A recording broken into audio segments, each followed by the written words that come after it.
Olá, bem-vindos ao programa Professor Merino Responde. Eu sou advogado, professor de Direito e estou aqui sempre com um tema novo para esclarecer dúvidas da sociedade. E hoje nós vamos falar aqui de política e administração pública, não é? Discutir essas questões. Nós tivemos aí um grande número de abstinência nas urnas, pessoas que votam branco, nulo, porque já estão indignados com a política, porque já estão sem credibilidade com a política, porque não acreditam mais nos políticos. E aí? O que é importante, será? A gente participar para tentar mudar ou a gente simplesmente não participar? Se for contar todos os votos brancos e nulos que nós tivemos na última eleição, podia ter se mudado o quadro das últimas eleições, porque às vezes os votos brancos e nulos não chegam às vezes à metade dos votos válidos, né? O que mudaria totalmente uma eleição. Então, às vezes é muito importante conhecer a questão política e participar e ver a questão agora que nós vamos falar de administração pública, não de política, porque a política, quem é eleito, né, politicamente dentro do poder executivo, ele passa a ser o administrador público, ele é o titular. Nós temos no governo federal o presidente, nos governos estaduais os governadores e nos municípios os prefeitos, né? E eles passam a administrar toda a administração pública, federal, municipal e estadual. Então a política está ligada a todas as questões que envolvem as cidades, a economia, o preço das coisas, os serviços, os impostos, né? A política decide muita coisa da nossa vida, porque no momento que aquele candidato passa a ser um administrador público, ele passa a administrar toda essa administração pública que nós temos.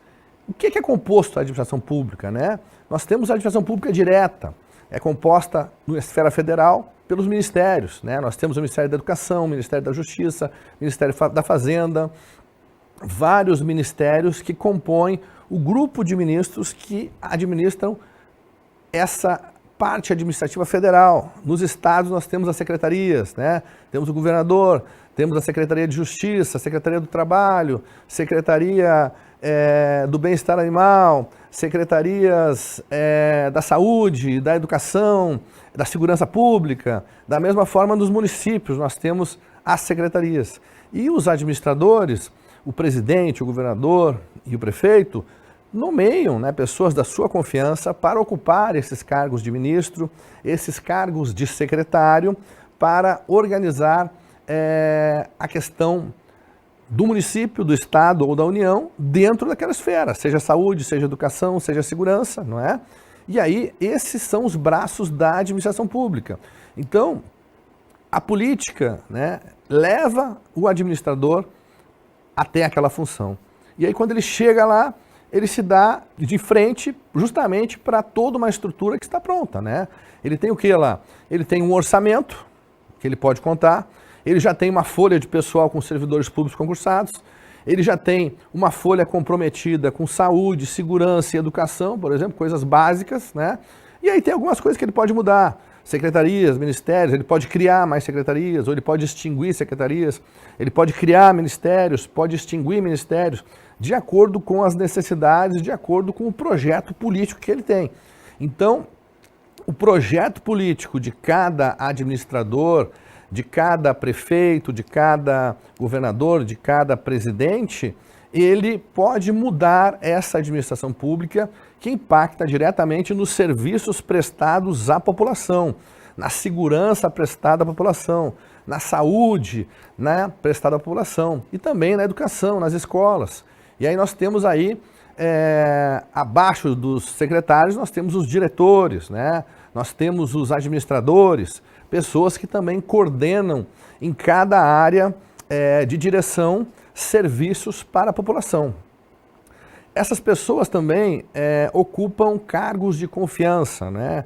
Esses cargos de secretário de Estado, de ministro de Estado, secretário municipal, chefe de gabinete, diretorias, não são cargos de concurso, são cargos de confiança, ao qual o chefe do executivo pode indicar alguém da sua confiança para ocupar essa função. E aí nós temos o quê? Nós temos diversos partidos políticos que às vezes compõem a base eleitoral de cada político que se elege. E geralmente quem ocupa essas funções ou são pessoas técnicas da confiança do chefe do Poder Executivo, ou então são pessoas que fazem parte da coligação partidária que aquele político que se elegeu vem fazendo aquela administração, né? Importante saber que ninguém se elege se não tiver um partido político, porque dentro da legislação brasileira, para você se lançar candidato, você tem que ter um partido, né? E aí, tendo um partido, essas pessoas que se elegem, né? E aí nós temos o poder legislativo, né? Municipal, estadual e federal, e esse poder legislativo também exerce uma influência dentro do poder executivo, no sentido de fiscalizar, no sentido também de participar de algumas funções dentro dessas coligações, em cargos, em funções ao qual funcionam a administração pública. E cabe à população também fiscalizar, denunciar irregularidades, cobrar por bons serviços públicos, né? E exigir que aqueles políticos que foram eleitos cumpram aquilo que prometeram, cumpram aquilo que falaram durante a campanha. Agora, também nós sabemos que existe uma limitação de orçamento. Às vezes, o político quer fazer muitas coisas, mas não tem condições orçamentárias para fazer. Mas aí também nós temos muitas propostas dentro da administração pública que podem melhorar, né, o funcionamento, os serviços, reduzindo custos e ampliando os serviços. Nós temos, por exemplo, as parcerias público-privadas, em que as empresas privadas fazem parcerias com a administração pública para executar determinados serviços de forma gratuita, né? Nós temos também convênios que os estados, municípios e União podem fazer, né, com entidades assistenciais, entidades sem fins lucrativos, né, com escolas, para conseguir vagas em escolas, para conseguir serviços sociais, né? Então a administração pública ela tem uma gama de possibilidades de modificar esse trabalho, né? De otimizar estes custos e de escolher um caminho, né? De acordo com cada gestão que nós tivemos, da mudança de prefeitura, de governador, nós temos um caminho na gestão. E essas gestões muitas vezes fecham secretarias, abrem secretarias, demitem pessoas, contratam pessoas, como se fosse uma empresa, por exemplo, né? Você quer otimizar uma empresa, você quer melhorar o funcionamento de uma empresa, o que você faz? Você busca economizar, você busca mais resultado, né? Você busca que as pessoas trabalhem com mais eficiência. E aí nós temos princípios da administração pública, que é o princípio da legalidade, né? Todo o chefe do executivo só pode agir dentro dos limites da lei.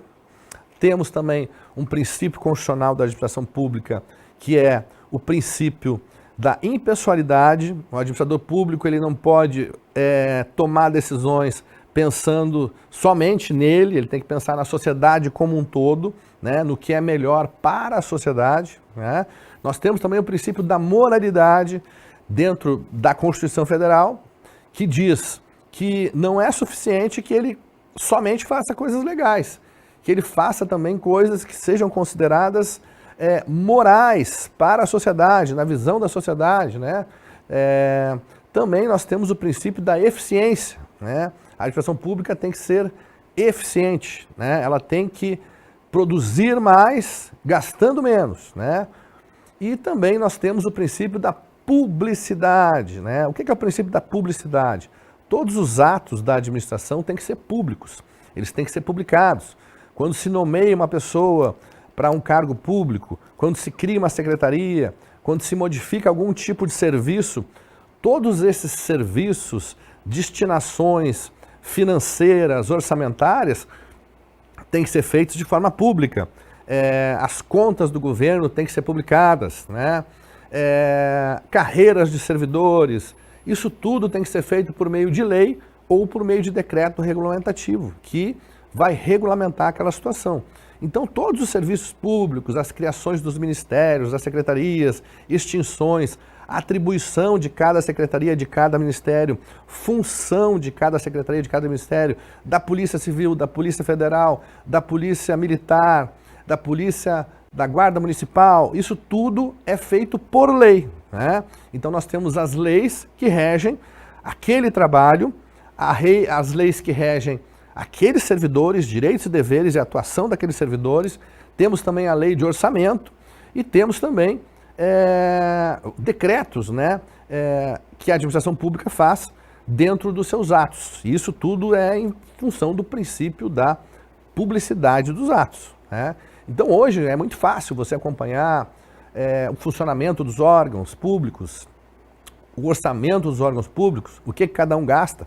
Você entrando nos sites dos governamentais, do município, do estado, da União, você consegue ter acesso a essas contas públicas e aos serviços públicos que ali estão, né? Muitas vezes o cidadão em casa precisa de algum serviço público da saúde, educação, do bem-estar animal, né? Enfim, secretarias que funcionam e ele não sabe como acessar o serviço, né? Agora, se ele for lá no Google e colocar, por exemplo, Secretaria da Saúde, Secretaria da Educação, ele vai ter lá os telefones, vai ter lá os endereços, vai ter lá os serviços prestados, aonde que ele vai buscar cada serviço, qual serviço é prestado pelaquela secretaria, os horários, aquelas informações. Então hoje nós temos o acesso de muita coisa pela internet, que as pessoas às vezes não sabem que tem aquele serviço, não sabem como contatar, mas vocês buscando nos sites da administração pública, vocês vão conseguir encontrar os serviços lá. Por hoje eu vou encerrando o assunto de administração pública, espero que vocês tenham gostado. Eu venho aqui sempre trazer algum assunto informativo que sirva para a sociedade como uma ferramenta positiva de trabalho. Estamos aqui todos os dias, nos acompanhem nas redes sociais, Facebook, Instagram, também no meu canal no YouTube. Nós temos também aqui o WhatsApp para dúvidas, 519962-20062. Você pode mandar sua pergunta que eu vou responder. Um grande abraço, professor Merino, e até a próxima.